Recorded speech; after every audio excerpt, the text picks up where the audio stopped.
पारे ता सहित पनीर को छोट बड़ कर काटी पारे। आउ नहीं गोटे मीडियम साइज कैप्सिकम ताको भी बड़ बड़ खंड करके काटिकी नहीं। प्रथमे आम पनीर को मैरिनेट करवा से कौन करवा गोटे जगार ये मुझे गोटे छोट चामच धनिया गुंड गोटे छोट चामच जीरा गुंड ता सहित कलर पाई गोटे छोट चामच काश्मीर चिली नहीं आठी अधा छोट चामच हलदी गुंड देती। जेहेतु बिना प्याज रसुण रे बनाऊे भल फ्लेवर पाई गोटे छोट चामच कसूरी मेथी आम पकईबा ए जेकोसी कुकिंग ऑयल गोटे चामच देदेबा। ये मुझे बिना प्याज रसुण रे बनाऊँगी तो राइस ब्रांड तेल नहीं। तो ये आम सबको गोलई नवा अल्प टिके तेल देकी जदि सब मसला को आम ये गोलई नवा ना पनीर उपरे सब मसला भल भाव लगिपर। जदि मसला अधिक सुखिला लगुव आप तेल दे पारे। तो ये मुझे अल्प टिके लुण अधा चामच खंडे लुण देकी गोलई नौ मसलार। तो ये देखो भल भाव गोलई होगला। एबे काटी रखि पनीर आउ कैप्सिकम के ऐड करवा आ भल भाव गोलई नवा।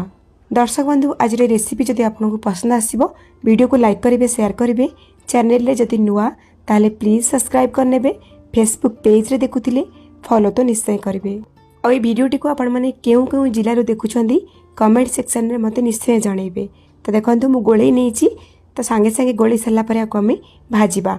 तो तापाई देखो गोटे फ्राए पैन नहीं आ बेसी तेल पकईबानी अल्प टिके तेल देकी गरम करवा आई ब्रश रे चारिआडे तेल को स्प्रेड करनवा। जेहेतु सब मसला को गोलैया आम तेलर व्यवहार करछे अधिका तेल भाजापी दरकार हेनी। एबे गरम हो गला पैन आमर मैरिनेशन कर रखिथिबा पनीर और कैप्सिकम को देदेबा। गैस रो फ्लेम को मीडियम हाई रखिबा और पनीर कैप्सिकम को चारि साइड रू भल भाव भाजी नवा। अत्यधिक कड़ा करके भाजवा दरकार नहीं।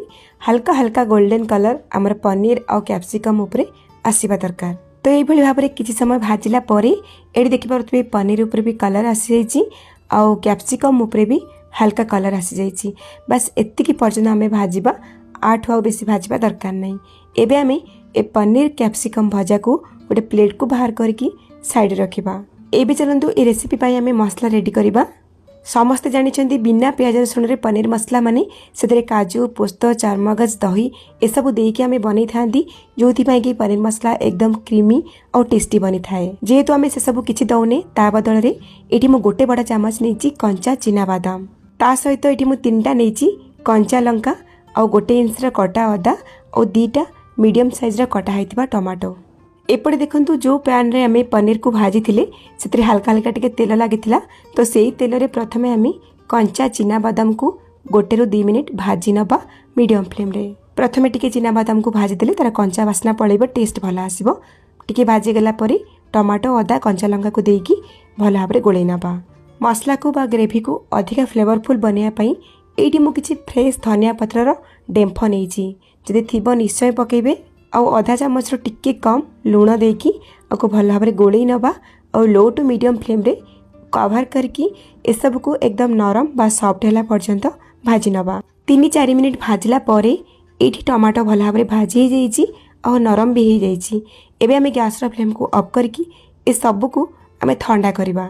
ठंडा हो गला परे मिक्सिंग जार रे दे दबा आ आको चिकन करके बाटिकी नहीं आसीबा। तो एठी देखंतु मसला पेस्ट रेडी आपको साइड रखिबा। एपटे फ्लेम ऑन करके बसेछि गोटे कढ़ई आ कढ़ई गरम होला परे गोटे चामच देछि तेल और सेतिरे गोटे चामच देछि बटर। तेल सहित अल्प टिके बटर देले भला फ्लेवर आसीबो आ बटर बदल रे आपण माने गुआ घियो मध्ये नै पारिबे बा केवल तेल देकी रेसिपी मध्ये बनै पारिबे।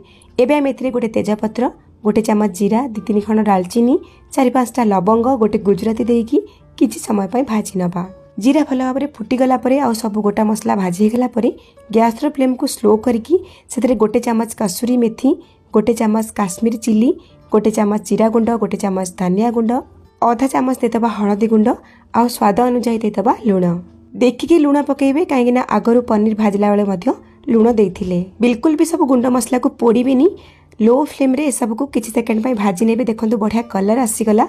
एबे आमे बाटी रखिथिबा मसला पेस्ट को देदबा ता सहित जार को धोईकी आउ 5 ରୁ 6 चामच पानी देदबा भल भाव मसला को गोलई नबा।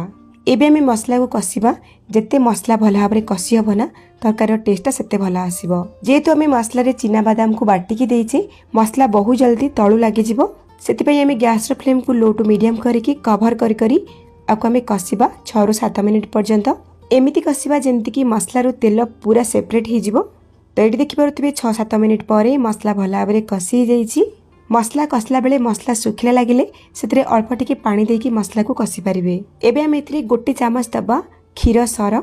नॉर्मली आम जो घर को क्षीर आणुचे सिझौचे ता ऊपर जो सर पड़ुची ना से मुझे गोटे चामच नहीं जेहेतु आम क्रीम दौनी क्रीम काम कर सर बढ़िया टेस्ट आसो ता सहित ग्रेवी रे गोटे रिचनेस भी आनिब। घर जदि सर अच्छी ताले निश्चय पकेबे नथिले स्किप करेंगे।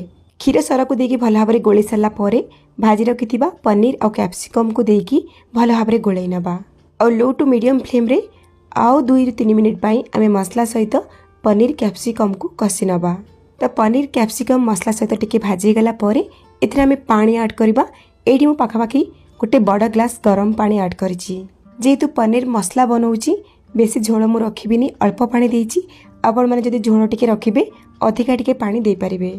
पानी देकी गोली साला पर कवर करके लो टू मीडियम फ्लेम रे 7-8 मिनिट पर्यंत दम रे आपको सिझेबा। हाई फ्लेम न करके लो टू मीडियम फ्लेम रे एई भली पनीर मसला को आपण जदि कुक करिवे कलर बहुत बढ़िया आसीबो। 7-8 मिनिट पर कवर करके आम गोटे चामच दबा गरम मसला आउ सबू मसलार टेस्ट को बालांस करने पाई आधा छोट चामच चीनी दबा आउ कटा होता किसी धनिया पत्र देकी भल भाव में गोलई नबा और गैस फ्लेम को ऑफ कर नबा। रेडी हो गला एठी हमर एकदम क्रीमी डेलीशियस पनीर मसला। से पुणी होटल रेस्टोरेंट ठारो भी टेस्टी बिना काजू चारमगज पोस्त दही क्रीम न देकी भी पनीर मसलार कलर टेक्सचर देखंतु केते परफेक्ट आछि और ग्रेवी रा कंसिस्टेंसी देखंतु एतिकी ही रखिछि। आपण माने एथिरे रोटी पूरी परोटा नान कुलचा राइस सब किछि खाई परिबे। बहुत बढ़िया लागिबो। बनांतु केमिति लागिला आपनक अनुभूति मो सहित शेयर करंतु। ताहले आज पई रहउछि पुणी आसीबी आ गोटे नुवा रेसिपी नेकी। से पर्यंत रहिली नमस्कार बाय जय जगन्नाथ।